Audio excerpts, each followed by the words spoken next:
السلام عليكم ورحمة الله وبركاته. بعد تعثر مانشستر سيتي أمام بورنموث والخسارة، ركز على كلمة الخسارة وحط تحتها مليون خط، بعد خسارة مانشستر سيتي أمام بورنموث 2-1. شكل بورنموث السنة دي مموت كله، يعني كسبان لك مانشستر سيتي وكسبان الأرسنال، يعني الموضوع كبير، تحس إن هي فرقة كبيرة. في إيه؟ ما تهدي شوية علينا. المهم إن الفرقة دي بتعلن إن محدش هياخد الدوري الذهبي تاني السنة دي، لأن كده كل الفرق تعتبر خسرت في الدوري الانجليزي زي ما واضح قدامك على الجدول. فبكده يظل رقم ارسنال في الدوري الذهبي غير قابل للكسر حتى وقتنا هذا. فبتيجي تسال نفسك بقى ليه الارسنال اساسا ده رقمه ده مميز فيها، اما ما تتغلبش موسم كامل؟ يعني هو كام فريق في انجلترا عمل القصه دي؟ المفاجاه بقى يا عزيزي ان في البريمير ليج من بدايته من 92 لحد وقتنا هذا مفيش غير الارسنال بس اللي خدوا لها هزيمه. هتقولي طب ممكن يكونوا خدوه قبل كده؟ هقول لك بقى المفاجاه الاكبر ان فعلا في فريق خدوا قبل كده دوري لا هزيمه، فريق بريستون نورث اند. الفريق ده خده سنة 88 1988 لا 1888 في القرن التاسع عشر لموسم 1889، يعني موسم 88 89 بس في 1800 فريق بريستون نورث اند هو اللي حقق اللقب ده بس. وكمان كانوا بيلعبوا 22 مباراة في الموسم ده، كسب 18 وتعادل 4. فبكده يكون الفريق ده هو الوحيد مع الارسنال اللي عمل لا هزيمة، بس ده 22 مباراة فقط. فبرأي الجميع ان ده ما يعتبرش دوري لا هزيمة قوي، لانه سهل، يعني 22 ماتش شقلب وقلب، ده في فرق عملت احصائيه اكبر منها لا هزيمه. فاكننا بنتكلم على دوري الارسنال بس في تاريخ انجلترا اللي لا هزيمه، الدوري الذهبي، الدوري العملاق اللي محدش قدر يحققه. بس ليه ارسنال هو الفريق الوحيد اللي حقق دوري لا هزيمه؟ يعني انا قعدت اسال نفسي في معجزات كتير في الكوره احنا اتكلمنا فيها، عندك معجزه ليستر، معجزه بورتو، معجزه اليونان، كل دي معجزات. يعني اخد فريق زي بورتو كده تعبان اخد بيه دوري ابطال، ده اعجاز. اخد فريق زي اليونان تعبان اخد بيه اليورو، ده اعجاز اكبر. اخد بقى فريق زي ليستر سيتي اخد بيه الدوري الانجليزي، دي حاجه جامده جدا، لان الفريق ده كان هيهبط اصلا. بالمناسبه احنا عاملين فيديوهات الكلام ده كله، لو عايز تنزل تتفرج هتلاقيهم في الديسكربشن تحت. بس خلينا نرجع لموضوعنا على طول، هو ليه اساسا انجاز الارسنال ده مميز، وليه اصلا ما حدش عرف يعمله انك ما تخسرش ولا جوله في 38. الفكره بقى يا عزيزي ان هي بتبدا بصراع الدوري. صراع الدوري انت ممكن تتغلب في النص، ما اتغلبتش في النص وحسمت الدوري ممكن تريح لعيبتك وتتغلب، انما تقعد طول الدوري ما بتتغلبش دي حاجه ما حصلتش ولا هتحصل في الدوري الانجليزي غير مرتين، مره في القرن 19 والمره اللي جايين نحكي عليها دلوقتي. فلو مهتم بالحكايه ما تنساش تعمل لنا لايك وشير وسبسكرايب في القناه عشان يوصلك كل جديد. ولو في معلومه انا قلتها انت ما كنتش عارفها قول لي، ولو في معلومه انا قلتها غلط برضه قول لي، انت كده كده هتقول لي اي حاجه. فيلا بينا نبدا مع بعض بسرعه ونحكي الحكايه من اولها خالص.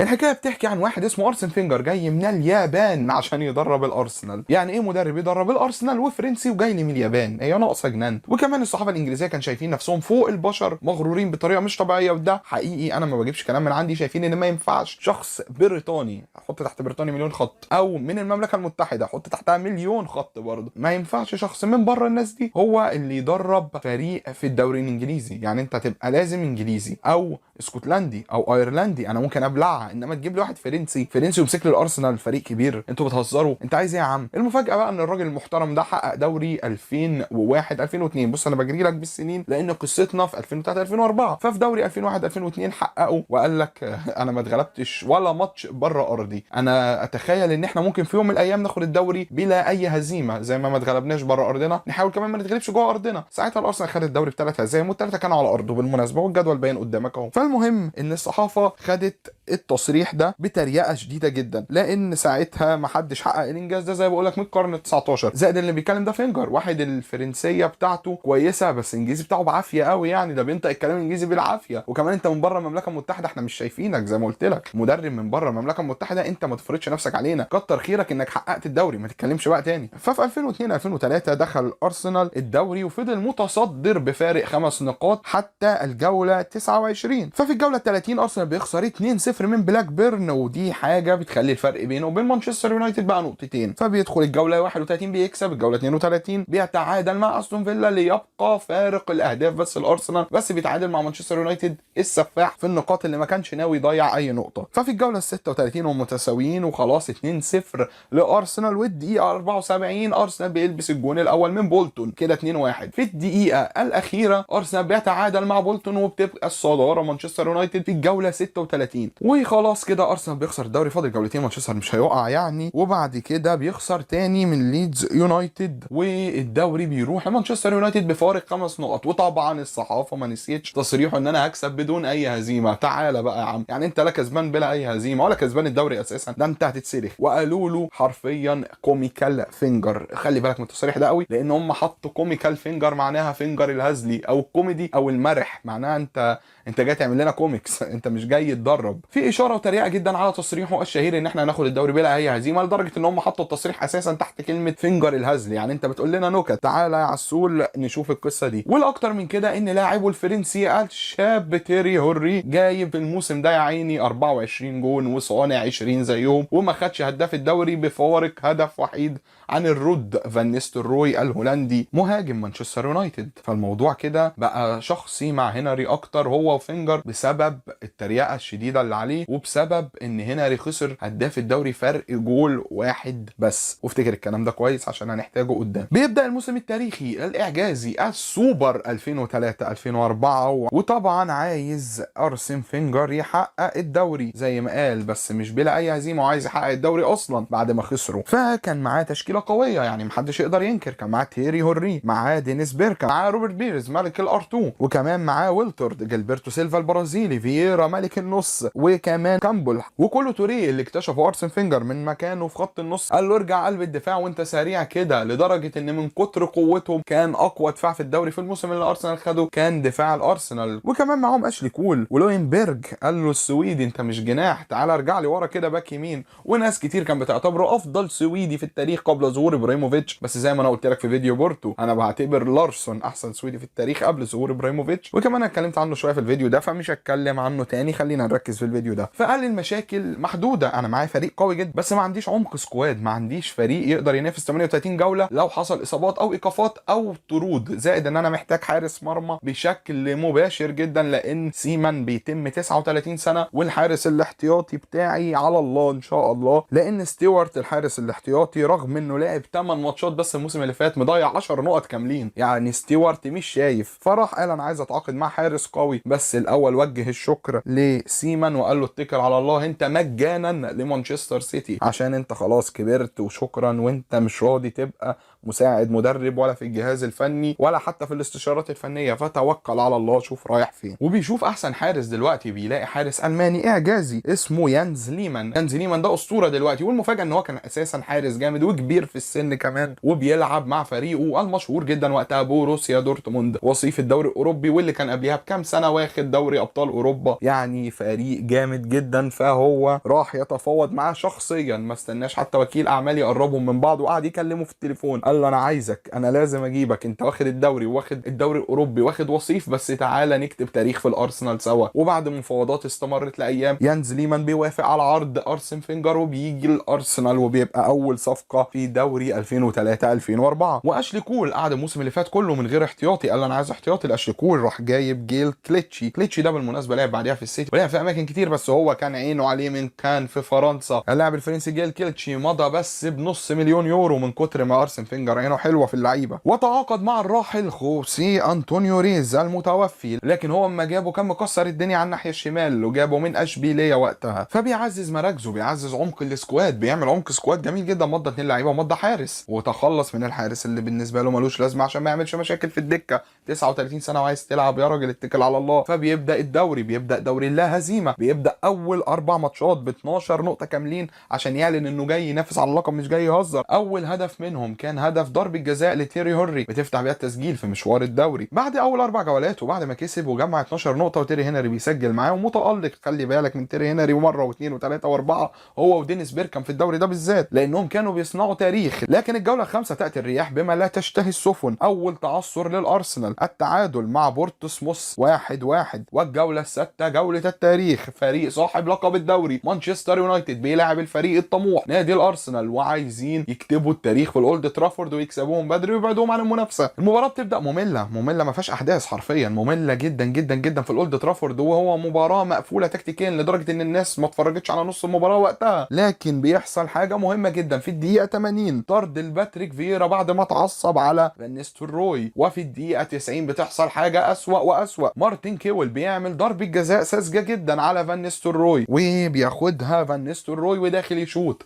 دوري اللا هزيمه ايه اللي بنحكي عنه؟ ضربه جزاء في الدقيقه 90 والجوله 6، الدوري اللا هزيمه انتهى من قبل ما يبدا. فان نيستلروي بيتعصب ويروح داخل شايط بكل قوه، عنده الكوره بتضرب في العارضه وبيحتفل مارتن كيول زي المجنون، لان هم ما خسروش الماتش ده. هو دماغ مارتن كيول ساعتها ما كانتش في دوري اللا هزيمه على قد ما كانت ان هم ما يخسروش ماتش هم كانوا متكافئين فيه ولسه الدوري طويل. فساعتها حصل مشادات وشجارات، والمباراه مشهوره اساسا بمعركه الاولد ترافورد من كتر المشادات اللي حصل فيها. واحنا دلوقتي لسه بنتكلم في الجوله السادسه، ارسنال متعادل مرتين في اول 6 ماتشات. ده فريق مش داخل ينافس، ده فريق من الاخر داخل يهزر، لدرجه ان هم بيحتفلوا بالتعادل. الصحافه ما سابتهمش، الصحافه سلختهم، الصحافه ما تحبش ارسنال عشان مدربها، خليك فاكر. وكمان كله قاعد يقول ان ارسنال مش هينافس بالعبط اللي بيعمله ده. يعني ايه بتحتفل انك متعادل مع مانشستر يونايتد منافسك المباشر؟ احنا في الجوله السادسه، يا تكسبوا يا تسكت. ما عرفوش ان لقطات احتفال زي لقطه كيول هتبقى لقطه تاريخيه ما حدش هينساها، لدرجه ان الناس حرفيا بتدفع فلوس لحد دلوقتي عشان تشوف نفس اللقطه. بندخل بقى على الجوله السابعه بعد ما ارسنال يتعادل مع مانشستر يونايتد، واحتفالات وصخب ومشاجرات، لدرجه ان في 7 لعيبه اتغرموا اساسا من الارسنال بعد المشادات اللي حصلت في الاولد ترافورد. الجوله السابعه بتبدا ومكسب صعب الارسنال على نيوكاسل مع استمرار صداره مانشستر يونايتد، لانه كسب ساعتها بهاتريك لفان نيستلروي اللي لسه مضيع ضربه جزاء.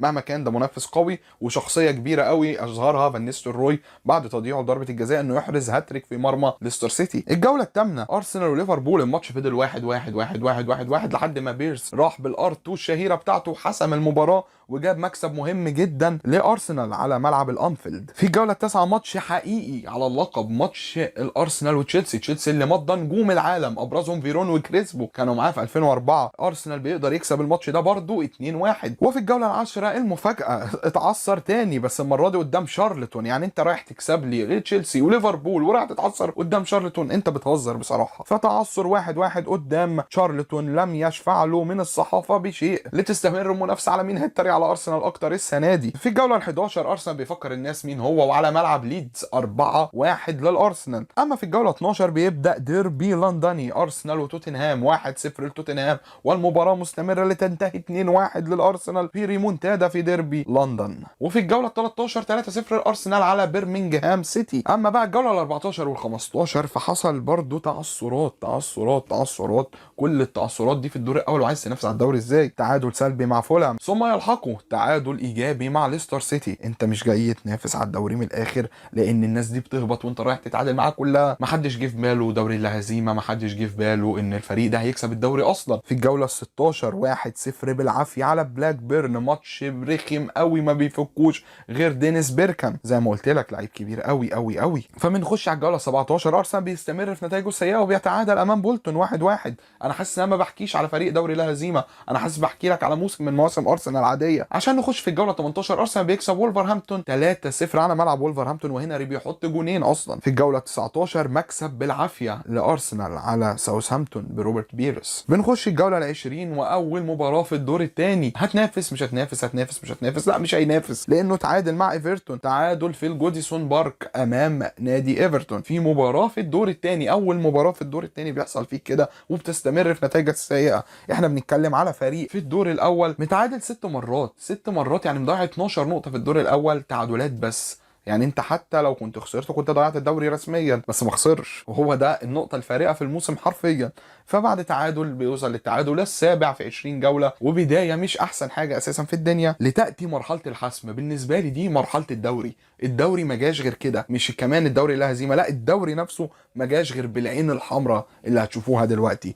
ارسنال بيخش الجوله 21 بيكسب ميدلسبرو 4-1، بيهين ميدلسبرو وبيسحقها تماما. في الجوله 22 بتحصل حاجه غريبه، وولفرهامبتون بتكسب اليونايتد 1-0. ايه اللي بيحصل؟ معناها ايه المشكله؟ معناها ان الارسنال بيتصدر لاول مره جدول الترتيب، دي حاجه كويسه جدا. وطبعا الارسنال في الماتش ده كسب 2-0 استون فيلا، واللي جاب الجونين تيري هنري. في الجوله الثالثه مانشستر سيتي بيخش وسيمان عايز ينتقم من فريقه اللي مشاه الارسنال. سيمان بصراحه ما بيظهرش في الماتش والماتش بيخلص 2-1 للارسنال. وفي الجوله ال 24 الارسنال بيفضل يكسب 3-1 امام وولفرهامبتون. الجوله 25 2-0 قدام ساوثهامبتون. وفي الجوله 26 تشيلسي بيخش قدام الارسنال، ماتش للتاريخ. ارسنال لو خسر من تشيلسي هيبقى الفرق 3 نقط بس وهيقدر يحصله في الترتيب، انما لو تشيلسي خسر هيبقى الفرق 9 نقاط بينه وبين الارسنال. الارسنال بيكون مغلوب فعلا في اول الماتش 1-0 من تشيلسي، لكن بتنتهي المباراه 2-1 امام تشيلسي للارسنال، وبكده الفرق ما بيبقاش 9 نقاط ما بينه وبين التاني،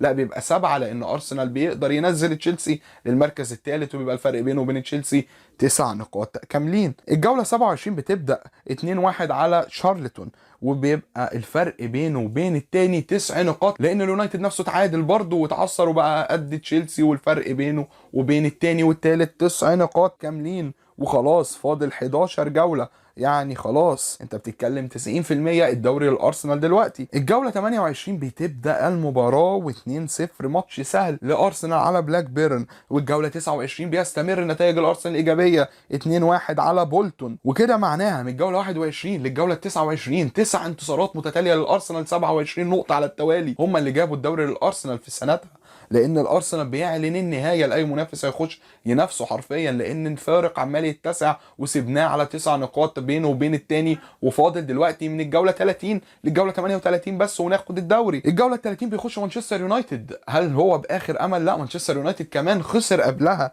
مانشستر يونايتد خسر من السيتي، وكمان طلع من بورتو في دوري ابطال. بالمناسبه فيديو بورتو يبقى روح شوفه، لان اليونايتد طلع في اخر لحظه من المباراه، حرفيا فاضل 10 ثواني على الصفاره ومانشستر متاهل امام بورتو، بيجي هدف. انا بحكي لك ده ليه؟ لانه مفيد في قصتنا. كده اليونايتد بينه وبين الاول 12 نقطه، وكمان طلع من دوري ابطال. احنا بنلعب على ايه؟ احنا ما بنلعبش على حاجه. اليونايتد دخل مستسلم تماما، مش عايز حتى يكسر سلسله الهزيمه، ولا في دماغه ان هو قرفان من نفسه، وبيلعب على ملعب الارسنال، فهو المفروض حتى يظهر اي ردة فعل. فالنتيجه بتخلص 1-1 في مباراه لم تعرفها النديه شديده بين الفرقتين، لان تشيلسي كان عمال يتعثر هو الثاني، فارسنال يعتبر كسب الدوري. فبتيجي الدور على مباراه الجوله 31 بس بتتاجل، فبنخش على مباراه الجوله 32 على طول. ليفربول امام الارسنال وفي ملعب ارسنال. بيقولوا انت كسبتني في انفيلد، طب تعالى انا عايز اكسبك في ملعبك يا ارسنال. ارسنال بيظهر ردة فعل اسطوريه من 2-1 لليفربول ل 4-2 لارسنال. بس ردة الفعل دي يشكر عليها اولا وثانيا وثالثا واخيرا في المباراه دي هو تييري هنري، لان هنري قدر يسجل هاتريك امام ليفربول لوحده، حرفيا لوحده. في جول من الثلاثه قدر يرقص لعيبه كتير قوي ويحطها في الجول لوحده، حرفيا لوحده. فبتيجي الجوله 33 وبتبدا بقى خلاص احنا خدنا الدوري، مش عايزين نتغلب مهما حصل، مهما حصل مش هنتغلب. في مباراه نيوكاسل 0-0 واللعيبه عندنا خلاص ارسنال خد الدوري مفيش مشكله بقى ما نتغلب لنا ماتش. فاللي بيحصل حاجه غريبه جدا، نيوكاسل بيلعب كوره بالكعب اسطوريه وتصدي اعجازي من ليمان، حاجه غريبه جدا ما بتحصلش غير مره في العمر. التصدي ده تصدي للكعب من غير ما يشوف الكوره. 0-0 مع نيوكاسل ومباراه هاديه، لكن تصدي اعجازي بينقذ المباراه من الخساره ودوري لا هزيمه من الضياع. فدلوقتي الارسنال بيخش على الجوله 34 وهو حاطط في عينه دوري لا هزيمه، دوري لا هزيمه، دوري لا هزيمه. يظهروا شخصيه مرعبه 5-0 على ليدز يونايتد، وكالعاده كل ما يظهروا شخصيه يبقى بطلها الاول تييري هنري حط لوحده 4 اجوان امام ليدز يونايتد.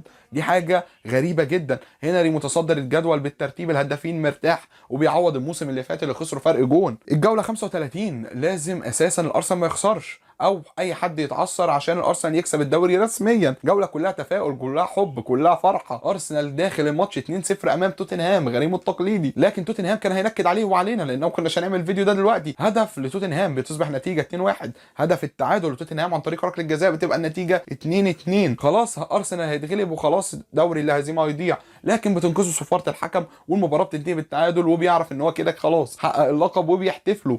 ارسنال بطل الدوري تاني بعد غياب عام. محدش يقدر يتريق على ارسن فينجر، خلاص كله حط لسانه جوه بقه. بس هل ده كفايه لارسن فينجر ليحقق انتقامه؟ لا طبعا. دوري لا هزيمه هيخليه خالد في تاريخ الكوره، مش هيتشال. هيخلينا نعمل فيديوهات زي اللي احنا بنعملها، هيخلي الصحافه تتكلم عنه، هيخلي الناس كلها تتكلم عنه، تعرف مين هم دول، مين الحارس اللي جابه بالعافيه واصر عليه من بروسيا دورتموند، مين المدافع اللي جابه احتياطي لاشلي كول، مين الناس اللي كسرت هيمنه مانشستر يونايتد على الدوري، مين الناس اللي اخترعوا كوره جديده عن طريق التنقلات والبساط والتمريرات، مش مجرد 4-4-2 وارمي العاليه زي ما بيحصل في انجلترا. هو اللي غير الكره الانجليزيه ارسن فينجر، احدث متعه، ثقافه جديده، فلسفه جديده. طريقه جديده يلعب بيها كره القدم، العالم كله ويتفرج عليه. ارسن فينجر صاحب التحرك في المساحات الاول في انجلترا، ارسن فينجر مؤلف كتب عن كره القدم، ارسن فينجر محقق كل حاجه، دكتور تغذيه موجود، دكتور معد بدني موجود، دكتور نفسي للفريق موجود. الحاجات دي ما كانتش موجوده قبل كده في كره القدم. ارسن فينجر اللي ادخل العلم في كره القدم.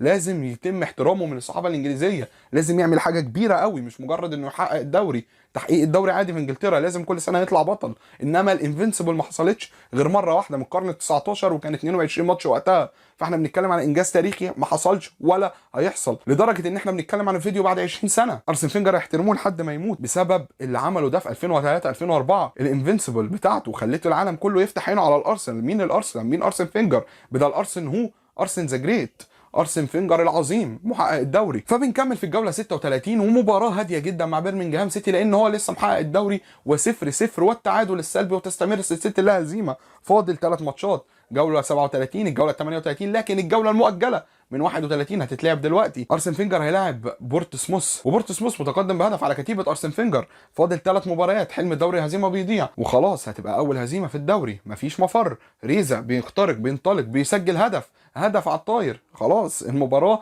تعادل الحمد لله. لسه زي ما احنا، لسه موجود الاماني. فاضل جولتين، ماتش هادي قوي مع فولهام، بيجي جون بدري، بعد كده بيحافظ عليه كتيبه ارسن فينجر بكل هدوء، والمباراه بتطلع 1-0. فبتبدا الجوله الاخيره، دوري كامل 38 مباراه، هنقعد ما نتغلبش سنه كامله، موسم كامل. محدش مصدق، محدش مقتنع. فاضل 90 دقيقه والعالم كله يصدق، العالم كله بيتفرج علينا، العالم كله لازم يعرف ان احنا الارسنال اللي مش هنتغلب لمده موسم كامل، هنبقى الانفنسبل، معانا الدوري الذهبي، مش مجرد دوري عادي، لان احنا استلمنا الدوري العادي، لكن دلوقتي نقدر نبقى لا نهزم في العالم. فبيقابلوا ليستر سيتي، بتبدا العواطف تتحرك قدام ارسنال. يعني احنا عايزين ايه؟ فريق هيهبط. ليستر سيتي كان في موقف لا يحسد عليه، لدرجه انه رسميا خسارته من الارسنال او تعادله تعني الهبوط، لازم يكسب وبس يكسب عشان خاطر ارسنال، عشان خاطر ليستر بس ما يهبطش. فبيبدا ليستر وبيتقدم بكل شراسه على الارسنال 1-0. بينتهي الشوط الاول، لعيبه الارسنال بين الشوطين بيقولوا لبعض حاجات غريبه جدا، هو احنا لازم نكسب، واحنا حتى لازم نتعادل، ما الفريق نفسه يقعد في الدوري، احنا مش هيضرنا حاجه لو خسرنا الماتش ده، احنا ابطال الدوري، هنري هداف الدوري، هنري خلاص افضل لاعب في الدوري، احنا مفيش حاجه تضرنا، خلاص احنا اقوى دفاع في الدوري، لو الماتش خلص كده كل حاجه احنا عايزينها حصلت. فهنا بيتدخل ارسن فينجر، قال لهم انتوا عايزين تكسبوا الدوري وكسبتوه، وانا مبسوط بيكم، انا فخور بيكم، بس احنا عايزين العالم كله يفتكرنا، عايزين الناس كلها تقول اسامينا، عايزين نكون مخلدين في كرة القدم، نحقق حاجة ما اتحققتش وممكن ما تتحققش تاني. احنا عايزين نكسب دوري لا هزيمة. كلمات ارسن فينجر ولعت الحماس في ارسنال. الارسنال بيدخل بيتعادل عن طريق ركله الجزاء اللي احنا بدأنا بيها الدوري تاني بنفس الطريقة بيحطها تيري هنري 1-1. واخر جون بيسجله في السيزون بيبقى عن طريق باتريك فييرا 2-1 امام ليستر سيتي. الدوري بينتهي، ارسنال ما اتغلبش لمده سنه، ارسنال كسب الدوري لا هزيمه، ارسنال عمل كل حاجه، هنري هداف الدوري، هنري افضل لاعب في الدوري، ليمان اللي راهن عليه هو افضل حارس في الدوري، اقوى دفاع في الدوري ارسنال، اقوى هجوم في الدوري ارسنال، 0 هزيمه لاول مره في التاريخ من 88 1888 هو برضو ارسنال. لدرجه ان ارسن فينجر عمل حسابه متصور بتيشيرت كوميكال فينجر، فاكر كوميكال فينجر اللي في اول الفيديو التريقه على فينجر وقالوا له انت راجل هزلي كوميدي وبتقول اي كلام في الهوا؟ ارسن فينجر متصور بالتيشيرت وهو لا يهزم، ما اتغلبتش، اتريق زي ما انت عايز، لكن بص انا فين وحققت ايه. من وقتها العالم كله بيحترم ارسن فينجر، بيشوفوا حاجه كبيره قوي في كره القدم، حقق كل حاجه وعد بيها. اتريقتوا عليه وهو جاي من اليابان كسب الدوري الانجليزي، اتريقتوا انه كسب الدوري الانجليزي، كسب الدوري الانجليزي بلا هزيمه. انت ما ينفعش حتى تنتقده، انت ما تنتقدش واحد بالعظمه الكرويه دي، بالانجازات الكرويه دي.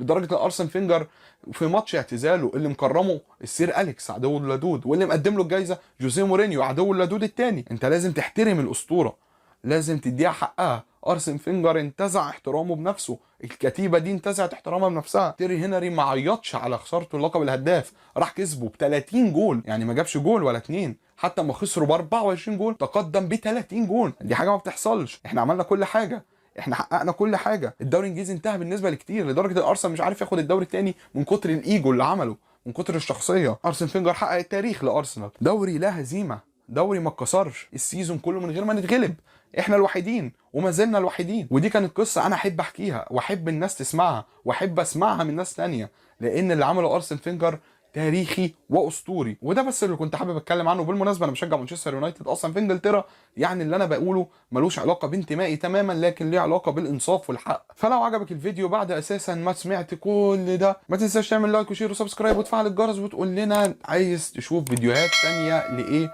ولا معجزه كرة في ايه، وكمان في بلاي ليست المعجزات الكرة كلها اللي عاملينها. فاتفرج وقول لي رايك، ويا رب يكون الفيديو عجبك واكون قلت كل حاجه فيه. وسلام عليكم.